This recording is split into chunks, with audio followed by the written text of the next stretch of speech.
Live TV, सच सबसे आगे। नमस्कार, द लाइव टीवी देख रहे हैं आप और आपके साथ मैं हूं हर्षिता सिंह। बिहार के मुख्यमंत्री नीतीश कुमार आजकल लगातार विवादों में बने हुए हैं, कभी अपने कामों को लेकर के तो कभी अपने गुस्से को लेकर के, जो आजकल अक्सर बेलगाम दिखाई देते हैं। कभी भ्रष्टाचार तो कभी अपराध। और अब नीतीश कुमार के सामने एक बड़ी मुसीबत आ खड़ी हुई है। अब नीतीश कुमार के खिलाफ मुकदमे दर्ज किए गए हैं। अब उन पर मतदाता सूची में हेरफेर का बड़ा आरोप लगा है। आपको बता दें कि बिहार पंचायत चुनाव के लिए जो मतदाता की सूची यानी कि जो वोटर लिस्ट तैयार किए गए थे, उस तैयार वोटर लिस्ट में बड़े पैमाने पर गड़बड़ी की शिकायतें सामने आ रही है। मुख्यमंत्री नीतीश कुमार पर बड़े आरोप लग रहे हैं इसको लेकर के। इस मामले में खास बात यह है कि सीएम नीतीश कुमार के साथ साथ मुजफ्फरपुर के डीएम और उनके साथ साथ 14 लोगों के खिलाफ केस फाइल किया गया है। वहां के मुखिया के भी खिलाफ किया गया है। और आपको बता दें कि ये केस जो नीतीश कुमार के खिलाफ दर्ज किया गया है, उसे दर्ज करने का आदेश खुद कोर्ट ने दिया है। इस बात की जानकारी मुजफ्फरपुर सिविल कोर्ट में जो वकील हैं जयचंद्र प्रसाद सहनी, उन्होंने दी है। क्यों किया गया ये केस दर्ज, देखिए ये ट्वीट एएनआई का, इसमें वकील की कही गई जो बातें हैं वो यहाँ पर मेंशन की गई है। आप देखिए, मुजफ्फरपुर सिविल कोर्ट के जो वकील है जयचंद्र प्रसाद सहनी ने यह बताया है कि चाकी सुहागपुर में मतदाता के रूप में दूसरे पंचायत के लोगों के नाम जो थे वो वोटर लिस्ट में ऐड किए गए थे। उसके मामले में सीएम नीतीश कुमार के साथ साथ 14 लोगों पर केस दर्ज किया गया है। मतलब पंचायत चुनाव जीतने के लिए दूसरे पंचायत के जो मतदाता थे, जो वोटर्स थे, चक्की सुहागपुर के मतदाता, उनको बनाया गया। इसमें मुखिया की भी भागीदारी जो है वो वहां पर शामिल है। मतलब पंचायत चुनाव जीतने के लिए कितने हद तक गिर सकते हैं, देखिए आज आपके सामने है। यह है बिहार के मुख्यमंत्री नीतीश कुमार की हालत। मिली भगत करके फर्जी वोटर लिस्ट तैयार करवाए गए, जिसके आधार पर इन्हें जीत मिल सके। फर्जी वोट से जीत हासिल करने के लिए ये सारे के सारे कारनामे जो हैं वो किए गए हैं। ये सारे आरोप अब लगाए गए हैं नीतीश कुमार पे, नीतीश कुमार के साथ साथ मुजफ्फरपुर के डीएम पर और उनके साथ कई लोगों पर इस कारनामे में शामिल पाए गए हैं, उन पर ये आरोप लगे हैं।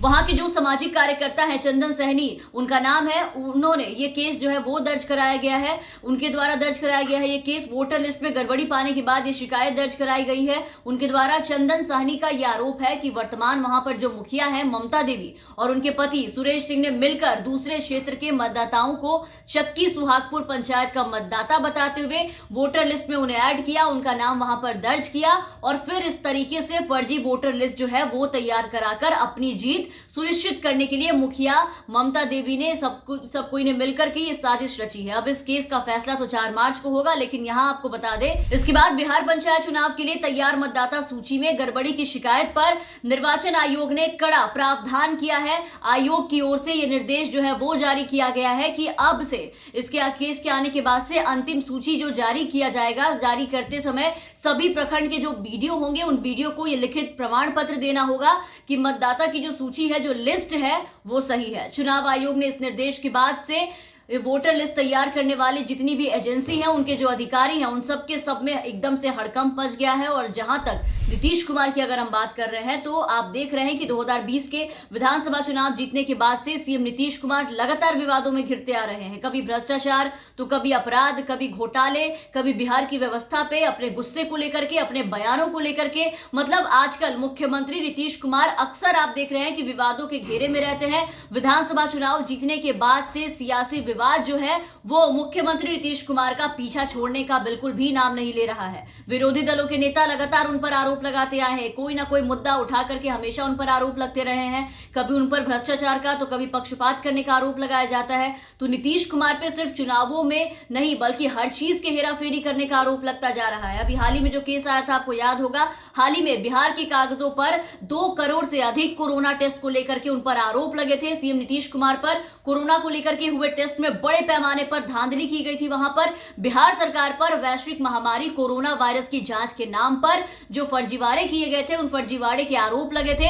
नेता प्रतिपक्ष तेजस्वी यादव ने इसको लेकर के नीतीश कुमार पर बड़ा हमला बोला था। आपको याद होगा, कोरोना जांच को लेकर के की जा रही कथित फर्जी एनटीओ की बात जब उजागर हुई, लोगों के सामने आई, कोरोना जांच के नाम पर हुई धांधली का जो चिट्ठा था, काला चिट्ठा, वो जब खुला तब तेजस्वी यादव ने यह कहा था कि इसी तरह से कई सालों में सरकारी खजाने को भारी नुकसान पहुंचाया गया है, उसे लूटा गया है। उन्होंने इस घोटाले के लिए सीधा सीधा मुख्यमंत्री नीतीश कुमार को जवाबदेही ठहराया था और इस इसकी जवाबदेही नीतीश कुमार की ही बनती है, क्योंकि वो बिहार के मुख्यमंत्री है।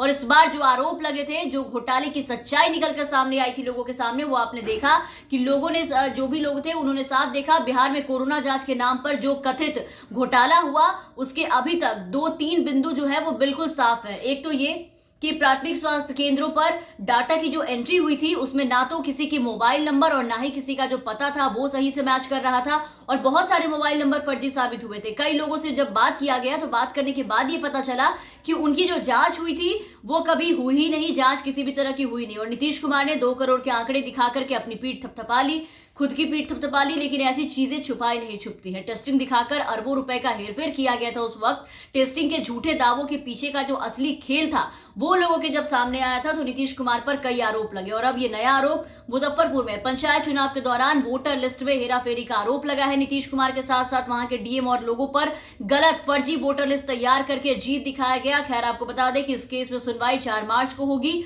और इन सब के बाद आप देखना है कि क्या कुछ आगे इस केस में देखने को मिलता है, क्या कुछ फैसला सुनाया जाता है। बहरहाल आप बने रहे द लाइव टीवी के साथ। अगर आपने अब तक हमारे चैनल को सब्सक्राइब नहीं किया है तो सब्सक्राइब कर दो, और जिन लोगों ने सब्सक्राइब कर दिया है बेल आइकन दबा दें ताकि हमारी हर अपडेट्स आप तक पहुंचती रहे। और अगर आप हमारे ये वीडियो हमारे फेसबुक पेज के जरिए देख रहे हैं तो हमारे फेसबुक पेज को फॉलो कर लें। धन्यवाद।